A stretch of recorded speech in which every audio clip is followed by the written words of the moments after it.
欢迎来到不上班 Out of Office， 我是倩，2所美国藤校毕业，曾经的企业高管，如今再也不上班。我是 Ella， 欧洲音乐名校毕业，自由的青年钢琴家，从来不上班。我们是2位成长足迹遍及世界4大洲的现代女性。在不上班这个播客中，我们期待和你探讨一切上班以外的世界。不上班，在充盈的精神世界里创造，在丰富的情感世界里热爱，在尽量健康的心理世界里生活。大家好，欢迎回来我们的 Out of Office 不上班第3集。对，我是 Ella， 我是倩。今天呢，我们要讲一个非常很多朋友关心的一个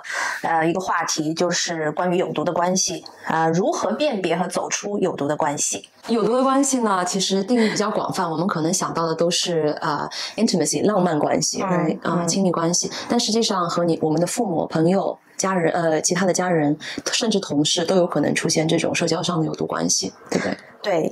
我首先想就是定义一下这个有毒关系，它指的是，如果我照念的话，允许我照念一下，指的是不健康有害的一些关系，而且它这个 dynamics 是不一样的。就比如说有的时候你会发现这个人是特别强势，然后就是让你的这个无法就是好像站起来跟他对等，然后跟他就是非常平等，就完全是不平等的一个关系。这个有毒关系里面呢有几点我觉得是要提到的，就是几种类型吧。第一个是控制型的关系。然后第二个是这个精神虐待，精神虐待就包括这个就是羞辱还有就是在语言上面这个对你的不管是肢体，还有就是语言上面，还有心理上面对你的造成的一些很大的一些伤害，还有就是经济控制这一点我觉得是非常重要的。然后因为很多这个有毒的关系，就他对你那个金钱的操控，让你没办法就是有任何的这个access 在你的那个，比如说银行卡每天要给他看或者是就是他知道你的就是一切行踪，比如说对别人微笑了一下，然后他可能会觉得你在那个就是抛眉弄眼或者是怎么样的。依赖关系呢，这个我觉得是一个叫 codependency， 就是大家互相是从一个可能有创伤的这种就是小的时候的一个就是原生家庭里面，然后互相找到了对方这种严重依赖，就是失去了自我的一个定义，离开了对方不能活的那一种。对，还有物理虐待，就是其实可以说是 domestic violence，身体上的这个 physical abuse以及消极的沟通模式，就是极端的那种 passive aggressiveness， 对吧？你说什么我要不就英语当中有一个讲法叫做 stonewall， 就是我什么都不回答，或者说我完全是用消极的方式来反馈你这个会造成关系当中的误解和就是各种各样的 tension 紧张感这些是我们在亲密关系当中的有毒的模式的这个最常见的几种。但是我觉得呢，有毒关系其实往往它是有很多症状共存的，对吗？它可能会有精神控制，加上经济上的这个操控包括情感上的操控、不信任等等，这些都很有可能是同时存在的。我也想到最近其实新闻里面报道比较多的一个谷歌夫妇在美国的这样一个惨案，他们都是国内的这个高材生在清华的这个电子工程系毕业之后一起去美国，然后呢还一起找到了非常好的工作，都是在谷歌工作，也没有在这个 tech layoff 这些这个风波当中受到影响然后生活看上去在朋友圈当中挺好的，有什么去攀岩登山等等很正常的这样一个外表，但是突然就被警察发现妻子被丈夫allegedly， 当然因为我们现在只能说 allegedly 打死，用拳头一拳一拳打死，这样子的 description， 这样子的描述，说实话在新闻当中他这么写已经很克制了实际的情况我们大家可以想象确实是这个有毒关系到了一个最大的这种悲剧的状态就是目前我觉得是一个很大的一个话题是的，我觉得存在的频率还是挺高的可能没有像谷歌夫妇故事当中这么的严重但是其实这种 abuse emotional abuse 我真的觉得是非常常见的。对我们今天这个我想就是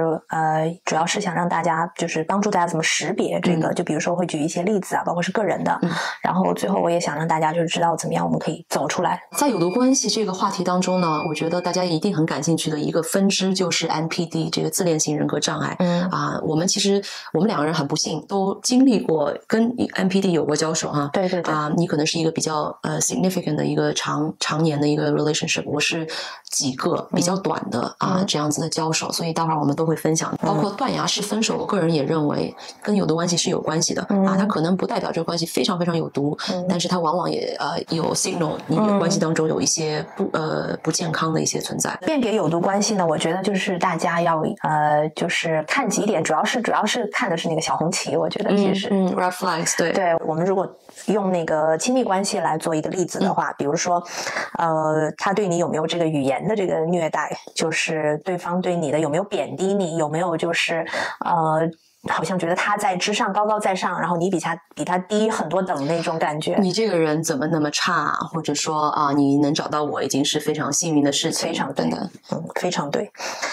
他的控制行为呢，就是包括控制你的一切，就是你谁跟谁交朋友，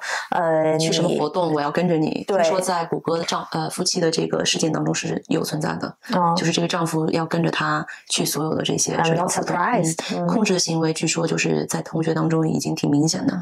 就是同事同学都能感觉得到，就是这样。对，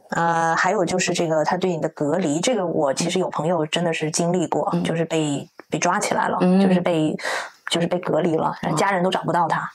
如果你身边有朋友突然消失了，或者说你怎么都找不到他，约不到他出来，很有可能也是。对，一定要就是多关切的多慰问。还有就是这个物理虐待，就是包括对你的肢体上的一些虐待，打你，然后推你，然后甚至就是砸东西，这些我觉得是非常就是严重的要竖小红旗。是对。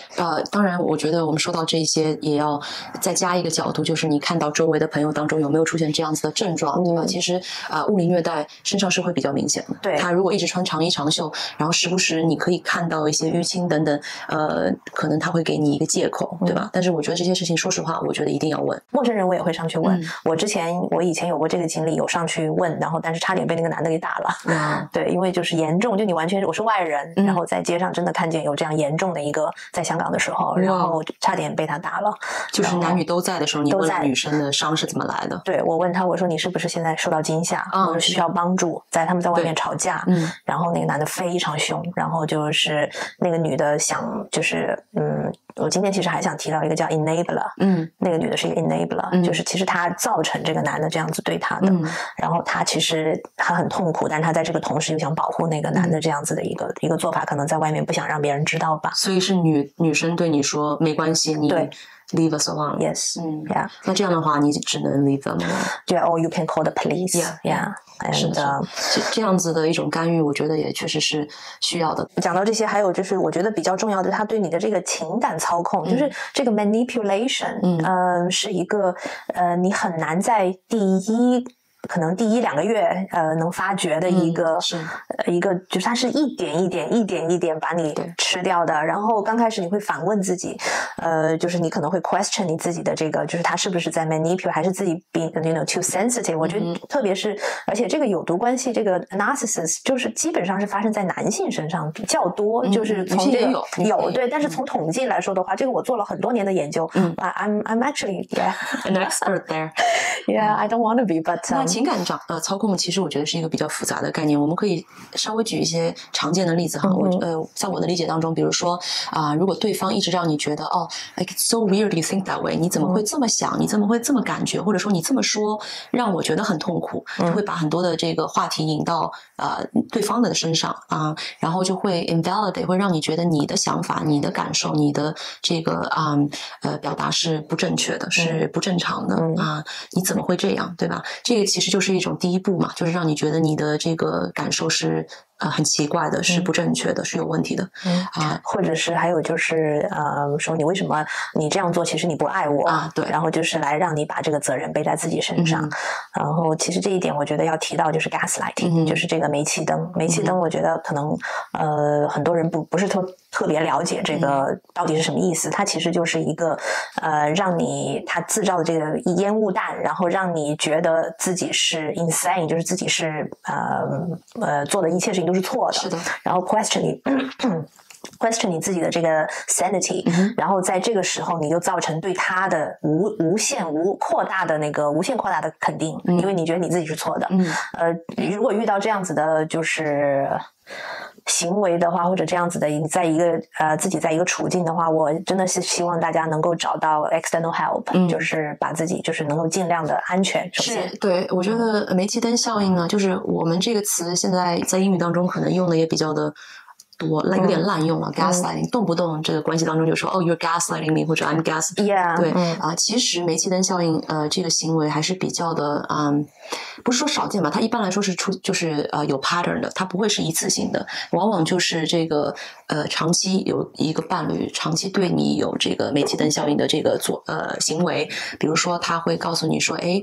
我们没有吵过这件事情啊，这件事情没有发生呀，你怎么会这么想呢？你怎么会这么记得呢？What's wrong with you？时间长了，被煤气灯的这个人，他会觉得对于事实，就是他脑海当中的事实，明明这个发生了呀，明明你说了这句话呀，但是被对方一直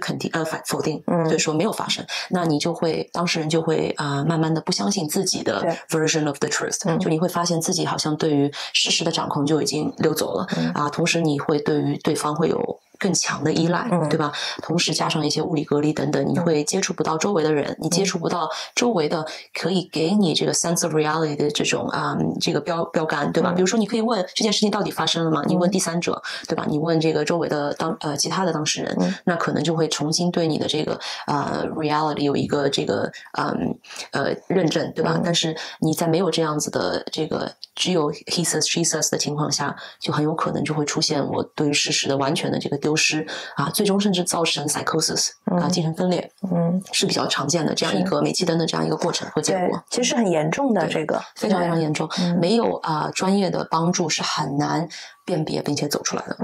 在早期的时候，其实我觉得，如果就是大家能够就是on time 能看到我们的这个节目，如果能跟就是作为一个提醒的话，早期的时候就是一定要相信自己的这个。就是内心的那个声音，那个 inner voice，对，然后当然就是寻求帮助是非常必要的。还有就是这个经济控制，千万别小看，就是经济控制，就是它，真的是你一切他都知道，然后你的每一笔消费，然后甚至就是很多人他会用那种 love bombing 来刚开始说我给你买这个，我给你买那个，你不用工作 ，you don't need to do anything，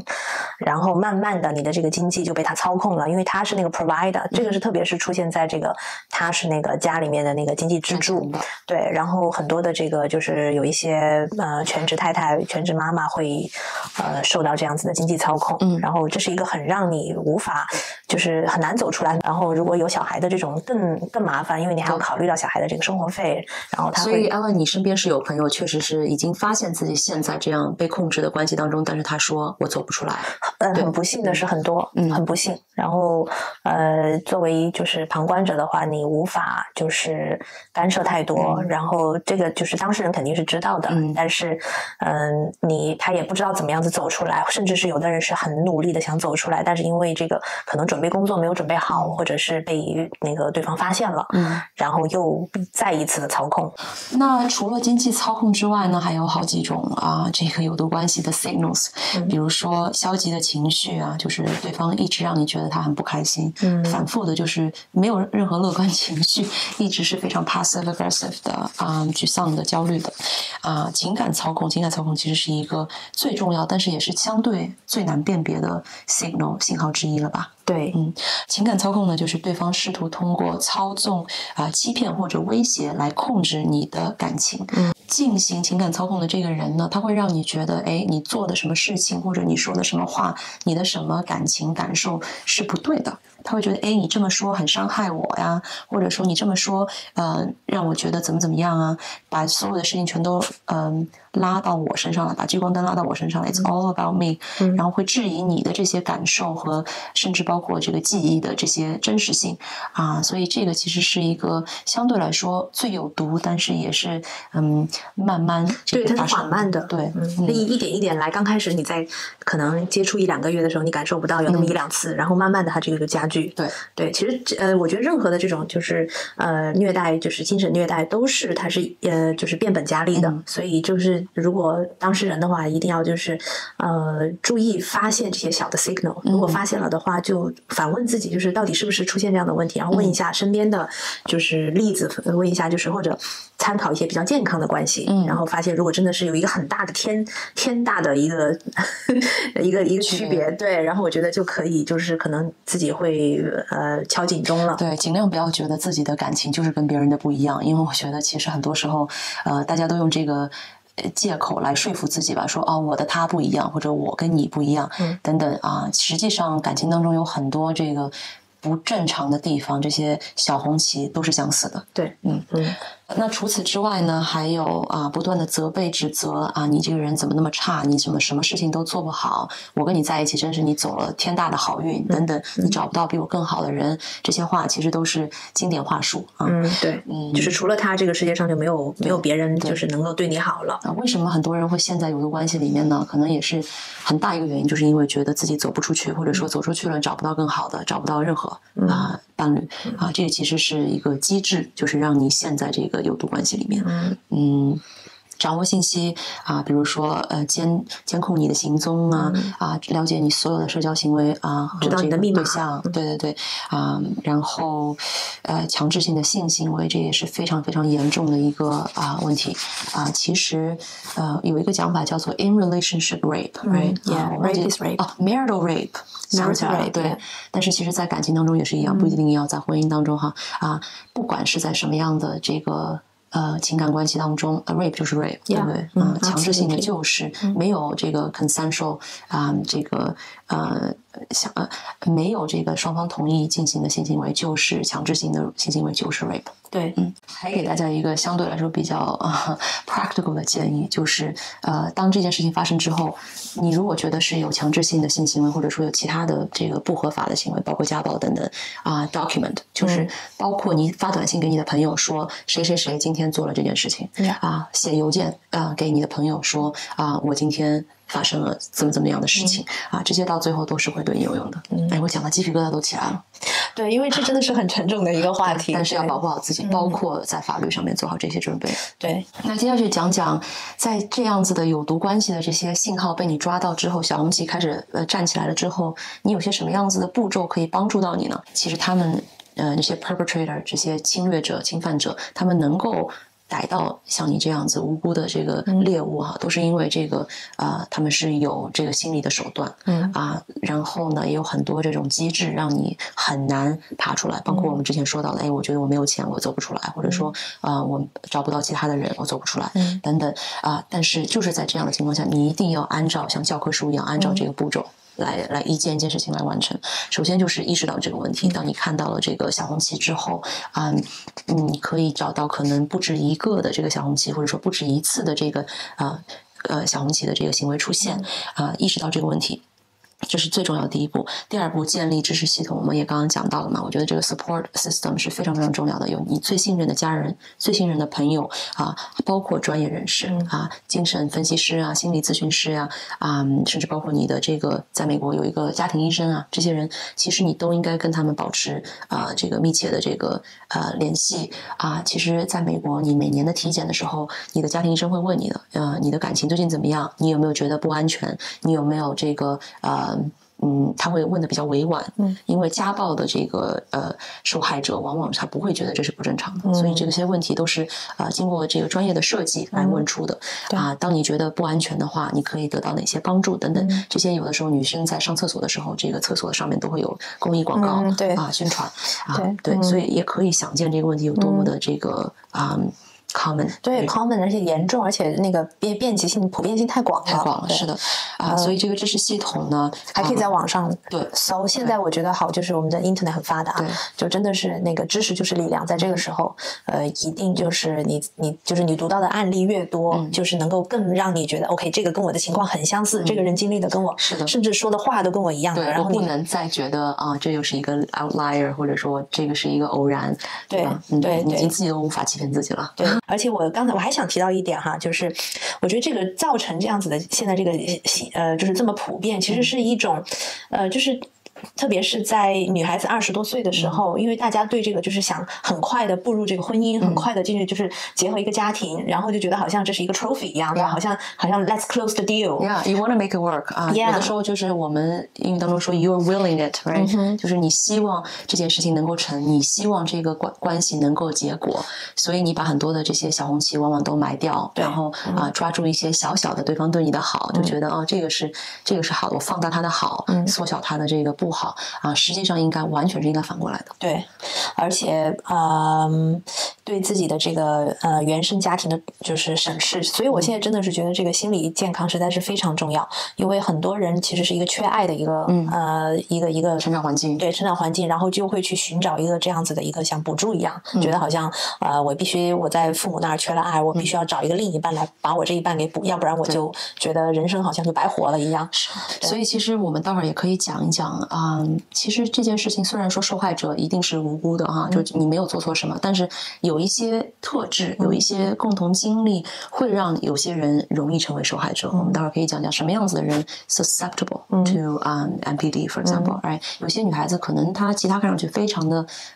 自信优秀等等，但她就是容易在恋爱当中碰到这个自恋型人格障碍的人，往往是有原因的。就像你刚刚说到，原生家庭其实占最大的这个比例。待会儿我们可以讲讲有哪些人特别需要注意。那其次，下一步呢，就是设立边界当你有了这个知识系统、家人、朋友、专业人士告诉你现在这个问题有点大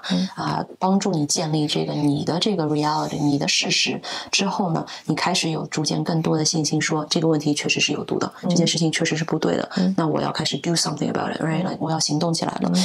那么确定个人边界，其实也要看这个关系的有毒是哪种毒法可能有不一样的这个设定边界的办法，对吧？情感操控的话，你就要坚定自我的这个认知，你的想法，你的这个your version of the truth，你不要轻易的放弃，对，等等，对，就是这个设立边界，然后包括让自己就是足够安全，就比如说有没有地方可以去，有没有好朋友家里面可以去，甚至有的时候我记得在那个 COVID 的时期，就是大家我记得当时有一个在网上有一个就是说我发一个什么样的信息，如果你被操控了，发现自己被虐待了，我发一个什么样的信息，比如说the cake is good， 然后对方就知道了就是你跟你的好朋友之间，对，一个安全语，这其实真的是很重要的。就像被绑架的时候那个绑匪让你打电话给家人要钱嘛，对吧？然后你就会跟家人说一句莫名其妙的话，家人就会发现不对了，对吧？家人要比较醒目才行。比如说我打电话给你说，我说 Ella 那个给我的小孩那个做一件什么事情然后你就会发现有问题，因为我没有小孩。对，没想到这个事情其实很多人都应该要准备好，就包括有一个地方可以去，有一个秘密的地方可以去，对吗？你不能告诉那个你的 perpetrator， 这个地方是哪里？是说真的是鸡皮疙瘩一层一层又一层。对，如果就是幸运的话，有些人有自己的小金库然后我觉得那是比较幸运的，可以就是一知道马上就可以OK， 那我就行动。真的像 CIA 一样的感觉。真的。对，还有就是这个寻求就是这个专业的帮助，就是如果一旦就是你发现能够逃出来，或者是有这个希望的话，然后如果有一个外界的一个很正能量的正面的把你就是影响出来的话，你的这个可能会缩短你的这个痛苦。在我发现我的这个前任因为我们的时间很长，是9年的一个就是关系，然后当时我发现这个他就非常非常明显的一个觉得自己当时已经意识到自己被虐待了，因为之前是意识不到嘛，才会就是无限的这样子扩大时间。发现了之后呢，我当时是有安全的去处，然后这一点我也非常的幸运，然后有非常支持我的朋友，他们当时是真的是帮你把关的，就是手机是被他们拿走了，因为他知道你就是一旦这个手机像戒毒一样，就是一旦这个手机给了你的话，他会跟你联络，然后你就回去，对，就非常不安全。所以我觉得我当时是有一个好的去处。这也让我就是突然想到当时刚才我 flashback 了一下对，关于你自己的一些娘家对，你的娘家，对，就是你自己的这个个人经历呢？我倒是没有经历过觉得不安全的情况啊，但是就是有碰到像你刚刚所说的，就是真的很难断，因为我们说的好像很容易，实际上你意识到问题就已经很不容易了，对吧？建立这个 support network 也很不容易，因为我们刚刚说的这个机制就是对方会让你逐渐跟外界隔离，逐渐跟亲友甚至反目都会，对吧？因为你的朋友可能一开始也注意到了你的关系的不正常、不正确啊，这个他们会给你提醒，但是你很有可能是护着你的这个 perpetrator 啊，反而是远离了朋友。所以其实有毒的关系为什么这么危险，就是因为它有太多的机制阻止你去意识到这个问题啊，甚至意识到这个问题会让你觉得你无法逃出来。所以其实我们说的这些步骤，听上去好像是这个照本宣科，实际上我们也理解这个难度。仅仅是我的一个恋爱关系，大概是2年半左右吧，我就会发现，哎，离开是这么的困难。我最后要怎么样离开他哈？首先我是开始跟一个新的人约会，然后呢，我就做了一件什么事情呢？我找了一份工作，那份工作在国内。OK， so 那个时候我人在美国，对找到了一份回国1年的工作。然后当我拿到这个工作的 offer 的时候，我当时就觉得有一种 relief， 因为我知道这段感情终于要结束了因为我就是要用物理隔离的模式把我自己人 physically 搬到另外一个大洲，那我知道而且有很全新的环境，全新的这个同事等等，很多的新的挑战，会让我不会有时间再去想原来的那段感情，就是要花这么多的努力和这个这么大的改变，才能够让我还真的就是不去感情，所以就发现有真正的这种物理隔离的这个阻碍之后，就像你说的，你的朋友把你的手机收掉，这些真的是需要的，这是有毒关系可怕之处。是我后来在就是逃出来之后，我才开始真正学习这个，就是去系统性的去知道，因为我当时是觉得我必须要理解这个为什么会发生在我身上，对，然后我才去读了很多文章，我真的是找了很多机构，就是寻求外界帮助，因为我是一个我是需要寻求外界帮助的人。但是我也想说，一定要找专业的因为其实在我的上一次分手之后呢，我在小红书上开始看到很多关于分手的这个内容，不管是视频还是文字有些会让你觉得像毒一样的，就是你不断的想去看，你会觉得怎么这么对，或者说怎么这么的 justify， 就会让你有一种解脱或者释怀爽的感觉，甚至会让你觉得其实这个感情是可以修复的，或者怎样会给你一些 false hope。实际上最终他们都会指向什么呢？就是买课所以其实我想说，有这样子的一个经济体存在，就是去赚这个非常绝望的，刚刚从感情当中出来，有黑心钱的，这个 heartbroken 的这样子的人，对，而且这个钱我可以说是非常非常好赚的，因为有些人在这种最绝望的时候，他是什么能够帮助他的东西，他都会抓住的，对吧？所以其实这个我想跟大家说，你在小红书上，包括其他的平台上，如果看到让你觉得我不断的想去看，不断的想去看，他好像在 feed my desires，一定是要这个划暂停的。对，你可以右键不是右键长按说不喜欢该内容，因为这些我告诉你，最后其实都是，首先它是错误的信息，其次它是想要赚你的钱，这个只会让你不是说这个很不道德，对，就不是说你只是损失金钱，你可能还会在你的这个 heal 的这个过程当中越走越远，对，反方向。对，而且我觉得刚才你说到的这个 physical 就是这个隔离很重要，因为在那个很重要的一个步骤，就是如果你遇到了这个 NDP 之后，就是离开他之后逃出来之后，很重要的一点就是要 no contact，能够找中间人，就是中间人如果有一个朋友或者是有一个比较，就是当然这个朋友必须很理性就是要你们俩都是信任的一个朋友，然后能够帮你传话，这是最好的。对，或者专业的 mediator 仲裁的这个调解的都可以一定要记得，千万不要有直接的沟通，因为你们的感情就是直接沟通之后你被对方完全操控，或者说出现了这样有毒的这个 dynamic， 你不要相信自己在分手之后也可以改变这一点所以千万要切断直接的联络然后呢，包括甚至有些人可能在电话上会失控，那你就选择邮件，对吧？因为邮件让你有一个可以消化的过程，可以让你有选择，我在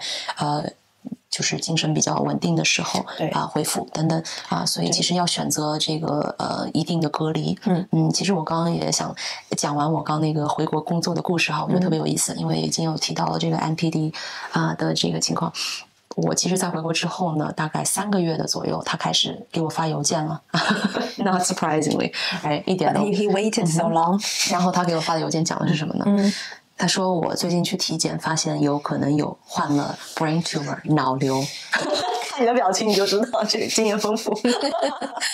但是自恋型障碍人格的就是会出现这样子的这种表象，对吧？他就会你可怜他，对，他就会要want you to feel bad for what you have done. Yeah, you created that brain tumor. 对，是，所以他会把一切的这个聚光灯照在他身上，所有的能量都是，他就是一个能量黑洞嘛，对吧？你所有的东西都被他吸走，他还觉得不满足，你还觉得你没有办法 please 他，这个在感情当中就是这样的，分手之后还是一样。对，不要去 follow 对方的这个状态，不要去他的这个就是 social media，千万不要忍住。对，然后因为这个就是你越早出来，对你的就是将来是越好的，对你的回合越多，其实是让你重伤，一重伤之后再重伤。是，对，多跟就是有正能量的人在一起，就是这个你能感觉得到谁在你身边是你会觉得快乐。对，所以其实每个人所需要的这个 heal 的治愈的这个过程和这个方法，包括时间长短都是不一样的。对，不用那个就是去在意我要花多短的时间或者是多长的时间。这个当你真的是进入这个 healing 的这个阶段，你就让他去 heal，他会这个你每个人有自己的这个 timing。那其实刚刚有提到说我们要讲讲这个自恋型人格障碍的问题哈我觉得自恋型人格当中呢有一种很值得深入的稍微讲一下，就是这个隐藏性的自恋型人格，英语叫做 covert MPD，right？这种其实就被认为是可能是一个内向型的这个自恋型的人格因为他们说起来好听。对，因为外向型的一些很显著的自恋型人格的人，他其实很容易在人群当中被看到，对吧？他可能就是非常喜欢那个获得大家的注意啊等等。那实际上对你来说辨别也更容易。但是实际上我知道很多优秀的聪明的独立的女性很容易被另一种就是 covert 这种隐形的这个自恋型的人所吸引，进入一段有毒的关系。我自己有经验，我相信你也有经验，对吧？像这样子 covert MPD 呢，它往往表面上不是很明显但它还是有一些症状，其实是可以找到的，可以那个看到小夫妻的。对，这个我觉得可以教大家几招。你会发觉他特别自卑。是的。这一点呢，就是也是很多自信的女孩都会觉得，哎呀，她需要拯救。对，像小的时候就是let's find somebody to save。对，而且像我们这样子的女性，她会有一种怜悯之心，有一种 motherly love， 甚至包括我想要做一个项目一样去把这个项目做好，对吧？对，你想把它有一个好的结果。对。但是我想说，no one is your project， 没有人也需要你来拯救，也没有人能够被你拯救，因为你也不应该。功课，包括这些 MPD， 实际上他的人生都是还是很充满痛苦的，除非他去做一些寻求专业帮助的事情，否则实际上这个苦难其实他是围绕着自己的这个一生的。我想说这个 covert MPD 有一些什么样子的症状吧，因为我其实之前做了一些准备，然后我联想到我之前一个 covert MPD 的这样一个前男友，包括他之前说过的一些话，然后你再分享你的这个 covert MPD 的经验。那我的那个前任呢，他是一个医生，其实 covert MPD 据我所知都是一些很高成就的专业人士，不是说都是就是常常是会是那种 highly skilled professional， 比如说律师、医生等等就很体面的工作，欢迎大家对号入座。然后呢，我的那个 covert MPD 因为也没有对我造成很大的伤害，所以我们其实还是有一些像朋友一样的联系，包括他之后做的一些事情工作上的选择、感情上的选择，他也会跟我分享，一次一次让我reinforce 我的这个认知，就是重复这个让我确定他就是这样一个 covert MPD。他会在这个分手之前、分手之后都会说，他说 I'm too good for this, I shouldn't have to tolerate these people。那这个自恋人呢，他会过分的夸大自身的重要性，他觉得自己很厉害，他需要，他觉得他自己 deserve 很多的关注，对吧？所以他会觉得说别人不够好，或者说这个别人我无法忍受，他们太差。I deserve more because I'm better than other people。然后我的这个前任他还会说 people never appreciate how special I am， or people never appreciate how insert the word I am，talented。And finally, girls here don't appreciate my type。就是当他在单身的那个间隙，他会说：“哦，我在这个新的城市，他搬家了。他说我在这个新的城市，这个女生都不喜欢我这样的这个型。反正就是找各种各样的借口，对吧？就是 deflect， 他会把很多事情看成是别人的错，世间的不公从来不会去 reflect on himself。对，那他还比较自信，对吧？听起来是一个对，就是说他至少表面装的，他觉得自己好像是很厉害的那种。是。他对自己的这个概念其实是不存在的，就是没有一个 sense of self。对，通常都是这种，就是剧烈自卑造成的这种就是假象的自信，他想在你就是别人面前就是表现出来。对，我的这个跟你的这个不太一样，我这个是极度自卑的那种，所以造成让我觉得想挽救他，想帮助他，主要是想帮助他作为一个很善良的一个就是一个 act。但是呢，我觉得像我的这个迹象呢，就是他做的任何一切的善良，所谓善良的事情，都是为了让别人看见他，觉得去认可他，就是我有多善良，我有多好。就比如说看到了这个一些妈妈在推着那个 BB 车，然后在下电梯，他会很主动的想去帮，然后但是帮完之后他会flirt。对，就是他会跟任何人去 flirt。然后这一点我刚开始是觉得可能是他的那个人格 charming， 然后但其实是后来我觉得是他想让别人记住，包括我在场的这个情况下，就是记住你看我当时这个行为多好，多厉害。然后而且还有一个很让人不舒服的就是他会去比如说喜欢主动帮别人去拍照。然后就是比如说我们俩在自拍，然后他就会说我的相机是稍微好一点点，我看到你的那个手机可能像素不是特别清楚，然后我用我的相机给你拍，你把你的邮件告诉我。对陌生人，对陌生人。在你面前，在我面前，对 ，it's creepy， 对不对？所以我觉得这些都是现在想起来会毛骨悚然的一些例子。对，然后就是这个是他的一些 tactic 然后当然他对我的这个就是无限贬低，就是从慢慢的开始，他这个是一点一点吃掉你的。然后刚开始对你是那个去把你捧到那个就是天上，然后慢慢的给你贬低，甚至到了一个就是一个地步，他会说你看别人的那些 artist， 因为我是一个 artist， 他就会说别人的那些 artist 的伴侣，他们都是在超市工作，他们在咖啡馆工作，就是他们在扫地，然后你怎么不去做这些呢？然后就是去当超市的一个收银员，然后不要去追求你的 art， 因为没有意义。然后因为这个 art 路很长，然后就是他会不想让你成功，因为他这个阻止你成功就成为更大的，对，就能够让他变得更成功。对，所以这些都是，如果我觉得健康的关系的话，他这个对方应该是很希望你就是变得很好，因为你在你变得就是好的同时，他也能好了，对不对？这是一个反射。但是如果心里面很有这种心理阴影、有疾病的这些人，他是很想阻止你成为好，他有一个 competition 在里面。对你的任何成功对他来说都是威胁。是的，大概总结一下，自恋型人格障碍的人呢，他可能会有这样子的问题自负感非常非常的高，就是需要他人持续的钦佩，你要不断的给他赋予能量，对吧？就是说他好话，对，给他 supply， 对，然后自己还不能成的变得很大。我跟那个自恋型的前男友感情发生的最大的波折就在于我的这个当时的创业项目一下子变得就是让我很 energized， 我做得很开心我做的这个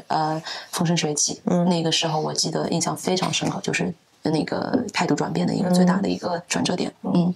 然后他还会往往觉得自己应该享受特权特殊待遇刚刚我说的这些这个经典发言。即使没有成就也需要认可，夸大自己的成就和才能痴迷于这个成功权势才华等的这个完美伴侣的这样的一个幻想，他觉得你应该是要完美的但是他也不会告诉你是完美的。对，认为自己比别人优越，批评看不起别人希望得到特殊优待，占别人便宜，达到自己的目的无法不愿意承认他人的需求和感受，他就没有这个同理心对吧？他没有办法去感受别人的这个情感。对，他没有这个器官，就没有这个 emotional apparatus。对这个不能，他不是说主观的去 ignore 你的情感，他是真的就无法感受到。对，我通常就是我读到的文章关于他们很多是 genetic，就是遗传性的。就跟 sociopath 也很相似。对，他们很多这样子的 NPD 会有一部分的是那个就是sociopath 反社会人格。对，反社会人格。那其实说到这个 NPD 之后呢，我想也短暂的讲讲这个断崖式分手这一点哈，因为断崖式分手其实算是一个有毒关系的一个小小的分支吧，对吧？一个 subtopic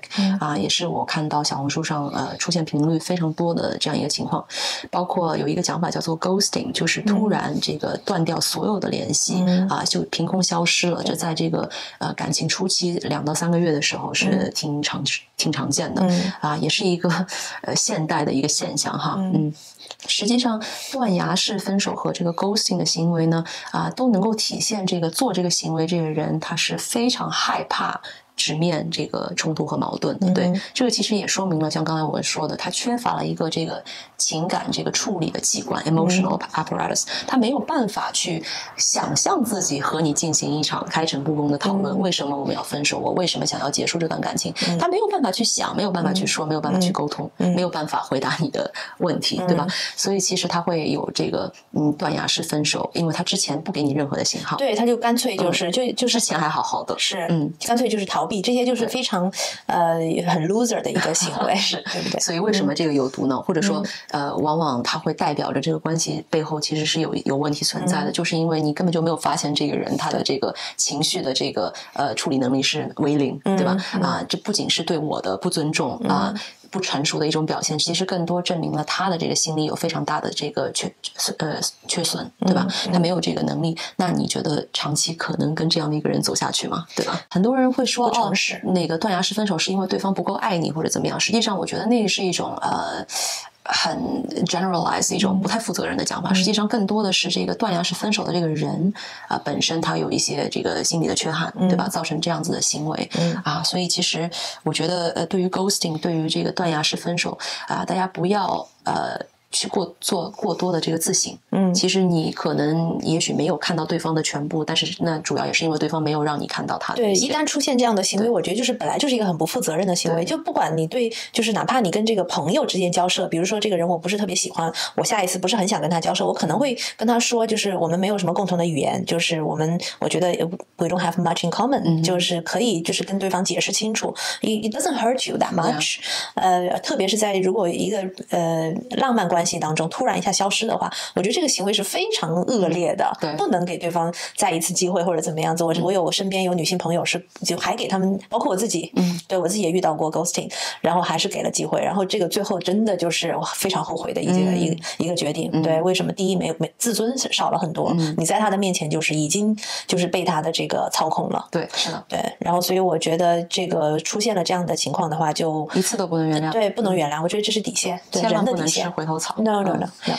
所以其实这个英语当中叫做 good riddance 嘛，对吧？如果对方凭空消失或者突然宣布说他要单方面结束感情，不要做过多的这个反省其实就是对方可能原生家庭包括自己的这个心理的一个极大的缺憾，让他无法去正视自己，无法跟你做一个真正的这个深度的这个情感上的沟通和交流。所以实际上good riddance 走得好。对，因为你长期你想跟这样的人相处的话，其实是很痛苦的。对，每天担心也要被他 ghost。对。是，当然我还有就是想提到的就是2点哈。第一个就是我们刚才说到，在这个NPD 不只是在浪漫关系，还有就是亲情。很多人的亲情是出现的，很多人的父亲母亲甚至 grandparents，还有的是友谊。我也遇到过，就是她是非常强势的一个就是女性朋友，然后非常嫉妒我交任何朋友，然后就是我甚至就是她会去求着我，就是不要去就是再交任何的女性朋友，就是她会觉得她是你唯一的。你作为小的时候是不懂的，你会觉得好像她是一个大姐姐就关照你或者怎么样子，但是实际上这个回想起来也是有毒的。对，还有就是工作当中的那些有毒的上司下属关系。对，我觉得工作当中和友情当中可能还更容易这个 spot， 或者说更容易走出来，因为你有这个选择朋友不缺一个，对吧？工作你可以换组或者换公司，但是父母这个真的是我觉得所有的这个 NPD 关系当中最难解的一个，或者说最悲剧化的一个。对，血缘关系。对往往这样子的父亲或者母亲会让你觉得你都是欠他的，所有事情都是围绕他的情感，你这么做会让我怎样，或者说那个你离开了我怎么办什么的这样子一种把孩子当成一个情感的这个拐杖的这个情况，是一个很典型的这个父母MPD 的这样一个这个情形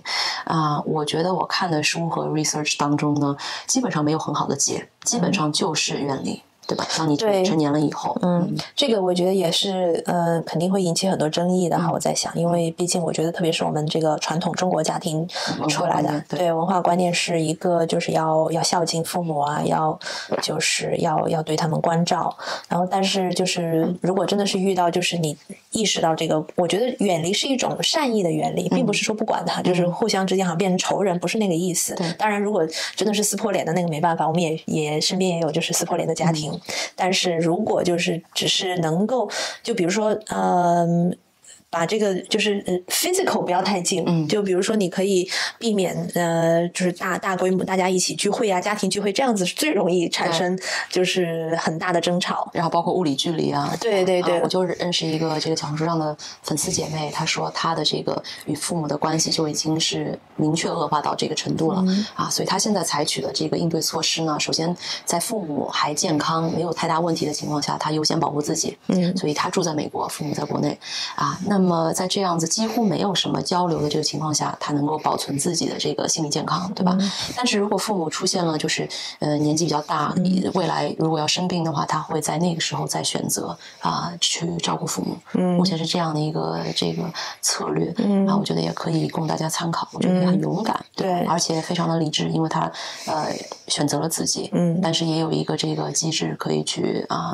解决这个内心的这个 guilt，这个愧疚感。对，这个很难，这个真的很难。在西方的国家可能容易一点，因为他们会觉得把自己这界限画得很清，是比较正常的对对对，父母和孩子之间本来就有一定的这个边界感，包括经济上。对，中国的这个文化上为什么画不太清，就是因为其实父母给我们很多的这个经济上的支持，包括18岁以后。对，然后你会有内疚，你会觉得就是他们也是一种经济操控也是，Yes, get a job 。所以这个跟父母之间的出现 MPD 这样子的情况，其实确实我觉得是最悲剧性的。对你的影响也很大。对，那当然，对我跟我的原生家庭就是有很大的一个就是这样子的状态，但是我现在目前控制的非常好，然后所以我觉得我是安全的，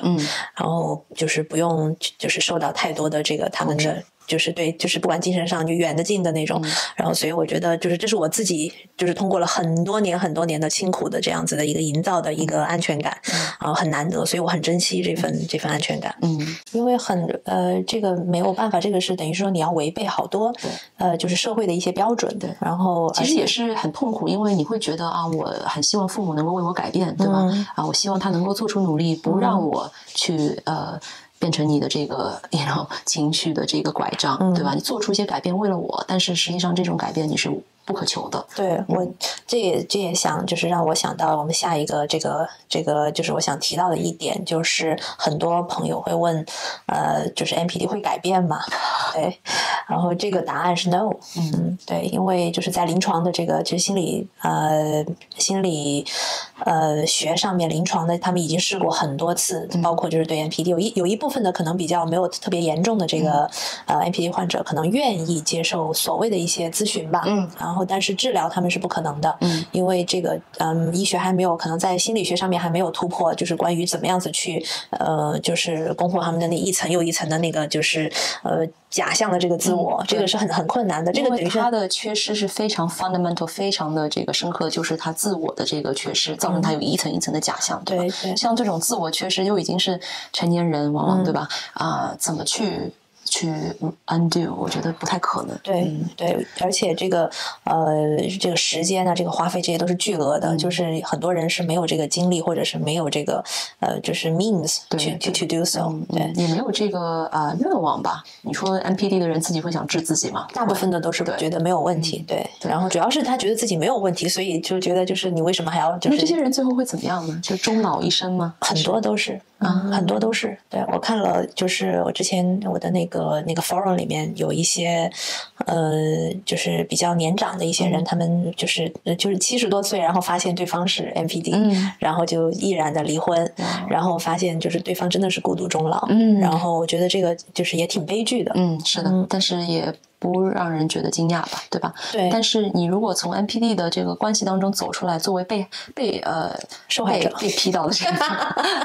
对受害者你的这个治愈的过程是有希望的，是绝对是有希望的。对对，当然这个是我觉得要相信，要100%的，我觉得其实是只是说那个时间的长短而已。对，每个人的这个进度不一样，千万不要去求就是我要2-3天就好。我个人的我的一个就是建议呢，就是尽量不要太快的步入下一段恋情。如果是一个浪漫关系出来的话，因为在这个时候就是其实是你最好跟自己相处的时候，可以完完全全就是了解自己，对自己的这个进行一个就是大规模的修复。然后当你这个大规模修复好了之后，你才有这个精力就是再去迎接新的情感，也会吸引到合适的。对对对，我觉得刚才也提到了说有一些类型的这个女性可能是不是更容易遭遇到 NPD， 就是像那个两极相吸一样我觉得在我的观察当中确实是有，往往是一些这个小时候没有得到太多这个无条件爱的这样子的女孩子，她往往是觉得优秀我才能够让父母爱我所以说她的这个脑回路就是说我一定要隐藏我不好的一面或者说弱的一面，我只能展现我优秀强的那一面那这样的话最终的结果就是她不会自爱，对吧？他觉得自己是不值得爱的，或者说只有自己优秀的时候才是值得爱的，有条件的。这样子的女性，往往她很优秀，对吗？因为有自己激自己到这个程度碰到 NPD 的时候，其实是更容易陷入，因为她觉得这个你好像似乎永远都不够爱我，这个模式是很正常的。对，这样的女生本来也是这样的人或者这样的性格本来也是很 attractive 的，我觉得是因为我觉得很多就是对自己，当然你要就是不断的就想更新的要求嘛，对自己的要求是很高的，这样子就是想很积极的一个生活态度，能量场很高，对吧？这个其实是 NPD 这个它像是在秀一样，就是他闻到猎物的这个对他找的就是这样子非常优秀非常聪明能量很高但是实际上是缺乏自爱的这个能力的这样的女性所以说这个两极相吸说实话是比较常见的，在我身边是包括我自己我觉得也是more or less fall into 这个类别所以其实如果说你要治愈的话其实学会自爱，就觉得我自己不管怎么样我都是值得爱的是非常非常重要的，就是对自己一定要就是宽容，对自己的这个要包容自己，而且要原谅自己，就是受到过这个就是伤害要原谅自己，不要责备自己。我身边有认识人是非常责备自己的觉得我怎么就钻这个牛角尖就觉得我怎么就遇到这样我这么聪明我这么厉害就是怎么样怎么就想不通，对，想不通，然后这样他会纠结很久，这样对自己是很没有好处的，还是在以一种就是做项目的思维去这个 approach 对项目经理对感情那实际上我觉得健康的关系当然也是多种多样但是其中很重要的一点我觉得就是当你把你全部的自我的 full self 展现在对方面前，对方你还是觉得我是值得被爱的，对方也是持续的会爱你不会因为会接受你的对不会因为某些小的问题比如说我开车不好或者说我吃饭声音响或者怎么样你会担心对方不爱你这其实是说明有问题的所以其实我觉得当你能够带着你全部的自己出现在一个恋爱当中或者与朋友的这个友情当中并且能够被